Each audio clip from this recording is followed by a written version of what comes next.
Pasko sa barko, nagboto-boto ang dughan. Sa adlaw sa Pasko, mingaw akong gibati. Layo kaayo ko kaninyo, mahal kong pamilya. Napugos ko sa biyahe, alang lang sa inyo ha. Kamo ang rason, nganong aniya ko karon. Bisan masakit, ako milayo kaninyo. Sa mata gabi nga Pasko nagkaduol, kasing-kasing nagkurog sa kamingaw nga walay hunong. Naghilak ko nga nagtago sa kangit-ngit, bisan unsaon mingaw gihapon ko. Kung kauban pa unta ko ninyo karon, malipayon unta bisan walay sulod ang bulsa ko. Ipapili ko Ginoo, kwarta ba o sila? Lisod kaayo unsaon man ako.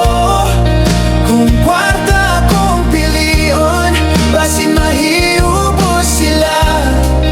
Kung sila akong pilion, mahadlok ko mga pasmo.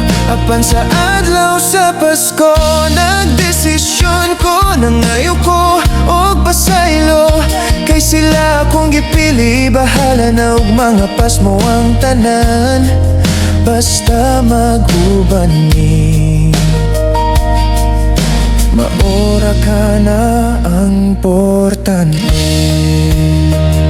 Sa pagbating sa kampana sa barko, nakulbaan ko, murag adunay butang nga misulti sa kasing-kasing ko. Sa kadugay na kung wala ka ninyo, ikaw ra Ginoo ang wala gyud mibiyakan ako. Ikaw ang naglantaw sa akong kahimtangan, ikaw ra ang nasayod sa tinuod kong kasakit. Bisan layo ko, imong kahayagan niya. Nagalamdag sa dalan nga akong gisaligan. Kipapili ko Ginoo, kwarta ba o sila? O kung maguban mi, basin maglisod pa. Apan masakit kaayo kung layo ko kanila. Kay ang kasing-kasing mamatay kung walay gugma.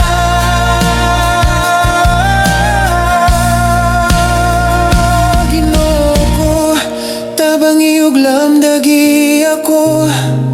Palig-o na ang pagtuungan niya sa kasing-kasing ko. Bisan dili adlaw sa Pasko, ikaw akong saligan. Sa tanang panahon, ikaw ra ang kasaligan. Luwasa kaming nagtuo kanimo, ug lamdagi ang mga kalag nga nalikoy sa tinuod. Sa kasakit o kamingaw nga akong gibati, ikaw ra ang kusog nga akong kapyutan. Sa katapusan sa adlaw sa Pasko, ihila ko lang ang kamingaw nimo. Kay ang gugma ni Warren resurrection, nga to kang Janet o layukin si Adam sa resurrection.